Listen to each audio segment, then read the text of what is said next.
अक्सर घरों में छोटी मोटी चीजें होती रहती हैं, है ना। कभी कोई पौधा जिसे हम रोज पानी दे रहे हैं वो अचानक पता नहीं क्यों सूखने लगता है, या फिर कभी हाथ से फिसल कर कोई शीशे का गिलास टूट जाता है। ज्यादातर तो हम इन बातों पर ध्यान ही नहीं देते हैं। सोचते हैं कि ये तो रोजमर्रा की बातें हैं, भाई होता रहता है। लेकिन आज हम कुछ ऐसे स्रोतों पर नजर डाल रहे हैं जो इन छोटी मोटी घटनाओं को एक बिल्कुल अलग नजरिए से देखते हैं। ये स्रोत पारंपरिक मान्यताओं पर आधारित हैं, जिनके अनुसार घर में दिखने वाले कुछ खास संकेत आने वाली घटनाओं का इशारा हो सकते हैं। पर आज की हमारी ये जो पड़ताल है वो सिर्फ इन मान्यताओं को बताने के लिए नहीं है। हम ये समझने की कोशिश करेंगे कि क्या ये सिर्फ अंधविश्वास हैं या फिर ये संकेत हमारे घर के भावनात्मक माहौल का एक आईना है, जिसे हम अक्सर देख नहीं पाते हैं। चलिए इसको थोड़ा खोलकर समझते हैं। हमारे पास 4 मुख्य संकेतों की जानकारी है: तुलसी का सूखना, कांच का टूटना, बंद पड़ी घड़ी और घर में होने वाले झगड़े। और यहाँ ये समझना जरूरी है कि हम सांस्कृतिक मान्यताओं और प्रतीकों की पड़ताल कर रहे हैं। हमारा मकसद किसी बात को सही या गलत साबित करना नहीं है, बल्कि ये जानना है कि इन संकेतों को पारंपरिक रूप से क्या क्या अर्थ दिया गया है। ये मान्यताएं आप देखिए हजारों सालों से समाज का हिस्सा रही हैं, तो इनके पीछे कोई ना कोई मनोवैज्ञानिक या सामाजिक वजह जरूर होगी। हम उसी क्यों को तलाशने की कोशिश करेंगे आज। बिल्कुल सही कहा। तो चलिए पहले संकेत से ही शुरू करते हैं, जो भारतीय घरों में बहुत आम भी है, बहुत महत्वपूर्ण भी, तुलसी का पौधा। हम सब जानते हैं कि तुलसी को कितना पवित्र माना जाता है। ये सिर्फ एक पौधा नहीं है, बल्कि घर का एक सदस्य जैसा होता है। तो स्रोत ये बताते हैं कि अगर अच्छी देखभाल के बावजूद, आप समय पर पानी भी दे रही हैं और धूप भी मिल रही है, फिर भी तुलसी का पौधा अचानक सूखने लगे, तो ये एक अशुभ संकेत है। इसे आने वाले आर्थिक संकट या परिवार पर किसी विपत्ति का एक पूर्व संकेत माना जाता है। हाँ, और इसके पीछे का जो प्रतीकात्मक संबंध है वो बहुत गहरा है। तुलसी को देवी लक्ष्मी का रूप माना जाता है, जो धन और समृद्धि की देवी हैं। हाँ। तो सीधी सी मान्यता ये है कि अगर पौधा सूख रहा है तो इसका मतलब है कि घर से लक्ष्मी जा रही है, यानी आर्थिक तंगी आने वाली है। ये एक तरह की चेतावनी है।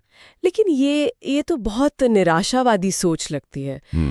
अगर किसी का पौधा प्राकृतिक कारणों से भी सूख जाए तो वो बेकार में चिंता करने लगेगा। क्या इन मान्यताओं का कोई दूसरा, शायद ज्यादा सकारात्मक पहलू भी है? आपने बहुत अच्छा सवाल पूछा।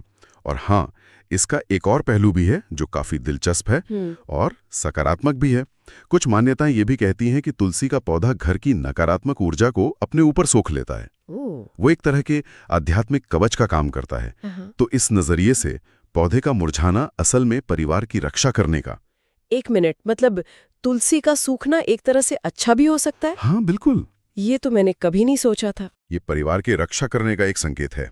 इसका मतलब ये हुआ कि कोई बड़ी मुसीबत आने वाली थी, जिसे पौधे ने खुद पर ले लिया और परिवार को बचा लिया। ये तो पूरी तरह से नजरिए का खेल है।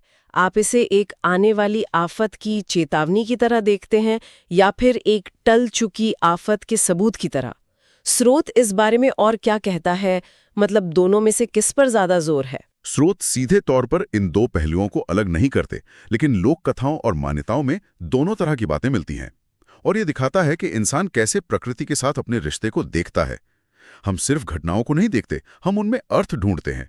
एक सूखता हुआ पौधा सिर्फ एक जैविक घटना नहीं रह जाता, वो हमारे जीवन की कहानी का एक पात्र बन जाता है, कभी चेतावनी देने वाला तो कभी रक्षा करने वाला। ये हमारे उस मनोवैज्ञानिक झुकाव को दिखाता है जहां हम अपने आसपास की दुनिया को अपने जीवन के सुख दुख से जोड़कर देखते हैं। तो तुलसी का पौधा एक जीवित चीज है जो घर की ऊर्जा से सीधे तौर पर जुड़ा हुआ माना जाता है। लेकिन क्या यही तर्क बेजान चीजों पर भी लागू होता है, जैसे कि कांच का टूटना, जो अक्सर हमारी अपनी लापरवाही या किसी दुर्घटना का नतीजा होता है? हमारे स्रोत कहते हैं कि कांच का बार बार टूटना भी अच्छा नहीं है। बिल्कुल। और यहां ध्यान देने वाला शब्द है बार बार। स्रोत इस बात पर जोर देता है कि कभी कभार कुछ टूट जाना वो सामान्य है, लेकिन जब ये एक पैटर्न बन जाए, जब घर में बिना किसी खास वजह के कांच की चीजें बार बार टूटने लगें, तो मान्यताएं कहती हैं कि ये ध्यान देने वाली बात है। इसे घर में बढ़ती नकारात्मक ऊर्जा या असंतुलन का संकेत माना जाता है। लेकिन इसका तार्किक आधार क्या हो सकता है? हो सकता है घर में बच्चे हों, या शायद कांच का सामान ही पुराना और कमजोर हो गया हो। इसे सीधे नकारात्मक ऊर्जा से जोड़ना थोड़ा अजीब नहीं लगता? लगता है, लेकिन अगर हम इसे मनोवैज्ञानिक दृष्टिकोण से देखें तो एक संबंध दिखता है। जब हम तनाव में होते हैं, परेशान या चिंतित होते हैं, तो हमारी एकाग्रता कम हो जाती है। हाँ, ये तो है। हमारा अपने शरीर पर नियंत्रण कम हो जाता है। हम ज्यादा लापरवाह हो जाते हैं। ऐसे में हाथ से चीजें फिसलना, गिरना और टूटना ज्यादा होता है। तो हो सकता है कि बार बार कांच का टूटना घर में बढ़ रही नकारात्मक ऊर्जा का संकेत ना हो, बल्कि उस ऊर्जा का सीधा नतीजा हो। अच्छा। ये इस बात का भौतिक सबूत हो सकता है कि घर के लोग मानसिक रूप से शांत नहीं हैं। और इसका एक और बड़ा दिलचस्प सांस्कृतिक पहलू है।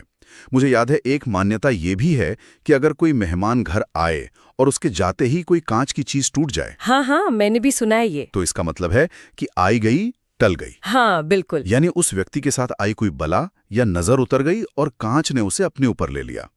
यहां भी एक नकारात्मक घटना को सकारात्मक अर्थ दिया जा रहा है। ये तो काफी हद तक तुलसी वाले मामले जैसा ही है। एक ही घटना के दो पहलू। एक तरफ ये घर के अंदर की अशांति का नतीजा है और दूसरी तरफ ये बाहरी बला को टालने का प्रतीक है। बहुत दिलचस्प। अब हम उन घटनाओं पर आते हैं जो अचानक नहीं होती, बल्कि लंबे समय तक हमारी आंखों के सामने रहती हैं और हम उन्हें नज़रअंदाज करते रहते हैं। मैं बात कर रही हूँ हमारे तीसरे संकेत की। घर में बंद पड़ी घड़ी। स्रोत और वास्तुशास्त्र दोनों कहते हैं कि ये बहुत अशुभ है। वास्तुशास्त्र का इस बारे में मूल सिद्धांत क्या है? क्या ये सिर्फ बुरी ऊर्जा की बात है? वास्तुशास्त्र का जो मूल सिद्धांत है वो ऊर्जा के प्रवाह पर आधारित है, जिसे प्राण या कॉस्मिक एनर्जी कहते हैं। वास्तु के अनुसार घर एक जीवंत इकाई है और उसमें ऊर्जा का प्रवाह सुचारू रूप से होना चाहिए। हर वस्तु इस प्रवाह को प्रभावित करती है। घड़ी समय, गति और प्रगति का प्रतीक है। एक चलती हुई घड़ी घर में ऊर्जा के सकारात्मक प्रवाह को दर्शाती है। जब घड़ी बंद हो जाती है तो वो ठहराव का या अवरोध का, बिल्कुल, अवरोध का प्रतीक बन जाती है। ये घर की प्रगति में, परिवार के सदस्यों की तरक्की में एक प्रतीकात्मक बाधा मानी जाती है। ये सिर्फ एक बंद मशीन नहीं, बल्कि ऊर्जा के प्रवाह में एक रुकावट है। ये एक दिलचस्प विचार है, लेकिन क्या ये आज के डिजिटल जमाने में भी उतना ही मायने रखता है? आज हम समय देखने के लिए दीवार घड़ी पर निर्भर नहीं है। हमारे पास फोन्स हैं, स्मार्ट वॉचेस हैं। तो क्या दीवार पर लगी एक बंद घड़ी का वाकई कोई मनोवैज्ञानिक असर हो सकता है? यह एक बहुत ही ज़ाया सवाल है और इसका जवाब साइकोलॉजिकल प्राइमिंग के कॉन्सेप्ट में छिपा हो सकता है। अच्छा, वो क्या है? प्राइमिंग का मतलब है कि हमारा अवचेतन मन हमारे आसपास की चीजों से लगातार संकेत लेता रहता है, भले ही हम उन पर सचेत रूप से ध्यान ना दें। जब आप रोजाना एक बंद घड़ी को देखते हैं तो आपका दिमाग अनजाने में ही रुकावट, देरी, ठहराव और विफलता के विचारों को ग्रहण करने लगता है। ओह! यह आपके मूड, आपकी ऊर्जा और यहाँ तक कि आपके फैसलों पर भी सूक्ष्म प्रभाव डाल सकता है। आपको शायद पता भी ना चले, लेकिन वो बंद घड़ी आपको आगे बढ़ने से मनोवैज्ञानिक स्तर पर रोक रही हो। तो भले ही आप समय कहीं और से देखें, उसका प्रतीकात्मक असर कम नहीं होता। वाह! मतलब ये हमारे अवचेतन मन पर एक धीमे जहर की तरह काम कर सकती है। ये तो वाकई सोचने वाली बात है। तो हमने एक जीवित पौधे की बात की, आकस्मिक घटना की बात की और एक स्थिर वस्तु की भी। अब हम अपने आखिरी और शायद सबसे महत्वपूर्ण संकेत पर आते हैं। ये बाकी तीनों से अलग है, क्योंकि ये किसी वस्तु या प्रतीक से नहीं, बल्कि सीधे घर के माहौल से जुड़ा है। स्रोत कहता है कि जिस घर में हर छोटी छोटी बात पर कलह और लड़ाई झगड़े होते हैं, वो एक बहुत ही बुरा संकेत है। बिल्कुल, और ये वो बिंदु है जहां सब कुछ आकर जुड़ जाता है। इसे आप संकेत कहें या कारण, ये सबसे ज्यादा महत्वपूर्ण है। मान्यता के अनुसार जिस घर में शांति, प्रेम और सद्भाव नहीं होता, वहां देवी लक्ष्मी का वास नहीं होता। और इसका मतलब सिर्फ आध्यात्मिक नहीं है, इसका एक बहुत ही व्यवहारिक और मनोवैज्ञानिक अर्थ है। जिस घर में लगातार तनाव, गुस्सा और कड़वाहट का माहौल होता है, वहां रहने वाले लोग रचनात्मक या उत्पादक कैसे हो सकते हैं? हो ही नहीं सकते। उनका सारा ध्यान और ऊर्जा तो लड़ाई झगड़े और अपनी सुरक्षा में ही खर्च हो जाती है। ऐसे माहौल में न तो आर्थिक तरक्की संभव है और न ही व्यक्तिगत खुशहाली। तो क्या हम ये कह सकते हैं कि पहले के 3 संकेत, तुलसी का सूखना, कांच का टूटना, बंद घड़ी, शायद इसी चौथे संकेत के भौतिक रूप हों? मतलब क्या ऐसा हो सकता है कि घर में बढ़ते तनाव और नकारात्मकता की वजह से हम चीजों का ठीक से ध्यान नहीं रख पाते और ये घटनाएं होने लगती हैं? आपने बिल्कुल सही नस पकड़ी है। ये एक शानदार कनेक्शन है। ज्यादातर मामलों में ऐसा ही होता है। जब घर में कलह होती है तो लोग मानसिक रूप से इतने परेशान होते हैं कि उन्हें पौधे को पानी देने का ख्याल नहीं रहता। वे इतने विचलित होते हैं कि उनके हाथ से चीजें गिरती हैं, टूटती हैं। सही बात है। उनके पास इतनी मानसिक ऊर्जा ही नहीं बचती कि वे एक बंद पड़ी घड़ी को ठीक कराने के बारे में सोचें। इस तरह ये भौतिक संकेत असल में घर के भावनात्मक स्वास्थ्य के बैरोमीटर बन जाते हैं। वे हमें बता रहे होते हैं कि घर की नींव यानी रिश्तों में कोई समस्या है। इसका मतलब ये है कि इन मान्यताओं का उद्देश्य हमें डराना नहीं, बल्कि हमें जागरूक करना है। ये हमें कह रही हैं कि रुको और अपने घर के अंदर झांको, देखो कि कहाँ गड़बड़ है। एकदम सही। यह मान्यताओं का सबसे व्यवहारिक और शक्तिशाली पक्ष है। यह हमें बाहरी संकेतों के जरिए अपनी आंतरिक दुनिया को समझने का एक तरीका देता है। अगर आप इसे अंधविश्वास की तरह देखेंगे तो आप डरेंगे, लेकिन अगर आप इसे एक फीडबैक मैकेनिज्म की तरह देखेंगे तो आप अपनी समस्याओं को पहचान कर उन्हें सुलझा सकते हैं।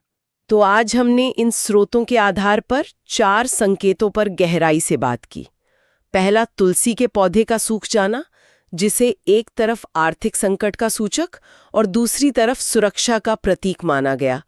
दूसरा, कांच की चीजों का बार बार टूटना, जो घर के आंतरिक तनाव का भौतिक नतीजा हो सकता है। तीसरा, घर में बंद पड़ी घड़ी, जो सिर्फ एक खराब मशीन नहीं बल्कि प्रगति में मनोवैज्ञानिक बाधा का प्रतीक है। और चौथा, घर में लगातार होने वाले लड़ाई झगड़े, जो शायद इन सभी संकेतों का मूल कारण है और जहां से समृद्धि और खुशी का रास्ता बंद हो जाता है। ये पूरी चर्चा एक गहरा सवाल उठाती है।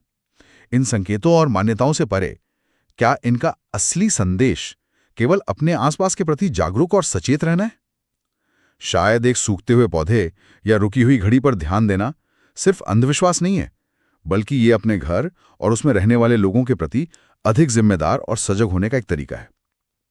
यह हमें रुककर सोचने पर मजबूर करता है कि हमारे घर में क्या चल रहा है, भौतिक और भावनात्मक दोनों स्तरों पर।